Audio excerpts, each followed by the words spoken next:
வணக்கம் ஃப்ரெண்ட்ஸ், இது உங்கள் ஜேஜிஸ் என்டர்டைன்மெண்ட். இந்த வீடியோவில் நாம் பார்க்க போகிறது என்னன்னா, இந்த வருடம் 2020 ஏப்ரல் 29ஆம் தேதி பூமியை நோக்கி வரும் 1998 OR2 என்கிற ஆஸ்ட்ராய்டு, அதாவது விண்கல் பற்றிய செய்தியை தான் நம்ம பார்க்க போகிறோம். இந்த ஆஸ்ட்ராய்டை 1998ஆம் ஆண்டு விண்வெளி ஆராய்ச்சியாளர்கள் கண்டுபிடிச்சாங்க. இந்த ஆஸ்ட்ராய்டு சூரியனை ஒரு முறை சுற்றி வருவதற்கு எடுத்துக்கொள்ளும் காலம் பார்த்தீங்கன்னா 3 வருடம் 8 மாத காலம் ஆகும் என்றும், இந்த ஆஸ்ட்ராய்டின் டயாமீட்டர் அதாவது விட்டம் பார்த்தீங்கன்னா 2 கிலோமீட்டரிலிருந்து 4 கிலோமீட்டர் வரை இருக்கும்னு, மணிக்கு 19,461 மைல் கிலோமீட்டர் வேகத்தில் பூமியை நோக்கி வந்துட்டு இருக்கணும் ஆராய்ச்சியாளர்கள் சொல்லியிருக்காங்க. அப்படி பூமியை நோக்கி வரும் இந்த ஆஸ்ட்ராய்டு இந்த வருடம், அதாவது 2020 ஏப்ரல் 29ஆம் தேதி இந்திய நேரப்படி மாலை 3:26 பூமிக்கு அருகில் வரும் என்றும் சொல்லியிருக்காங்க.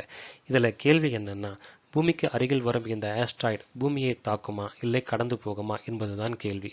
ஆரம்பத்தில் இந்த 1998 OR2 என்ற ஆஸ்ட்ராய்டு பூமியை தாக்கக்கூடிய வாய்ப்பு இருப்பதாக ஆராய்ச்சியாளர்கள் சொல்லியிருந்தாலும், இந்த வருடம் அதாவது 2020 மார்ச் மாதம் நாசா விண்வெளி ஆராய்ச்சியாளர்கள் என்ன சொன்னாங்க அப்படின்னா, இந்த ஆஸ்ட்ராய்டு பூமியை தாக்காது, கடந்து போகும்னு சொல்லியிருக்காங்க. ஆனால் ஆரம்பத்தில் சொன்னது போல இந்த ஆஸ்ட்ராய்டு பூமியை தாக்குனா என்ன ஆகும்னா, 10லிருந்து 15% பூமி அழிஞ்சு போகும்னு, ஒருவேளை கடலில் இந்த ஆஸ்ட்ராய்டு விழுந்தா மிகப்பெரிய சுனாமி ஏற்படும் என்றும் சொல்லியிருந்தாங்க. ஆனால் இப்படி நடக்க வாய்ப்புகள் கிடையாது. ஏன் அப்படின்னா, இந்த 1998 OR2 என்ற ஆஸ்ட்ராய்டு பூமியில் இருந்து சுமார் 63 லட்சம் மைல் தொலைவில் தான் பூமியை கடக்கப் போகுது. அதனால பூமிக்கு எந்த பாதிப்பும் இல்லைன்னு சொல்லியிருக்காங்க. இப்படி கடக்க போகும் ஆஸ்ட்ராய்டு மீண்டும் பூமியை கடக்க வருமா அப்படின்னா கண்டிப்பாக வரதான் போகுது.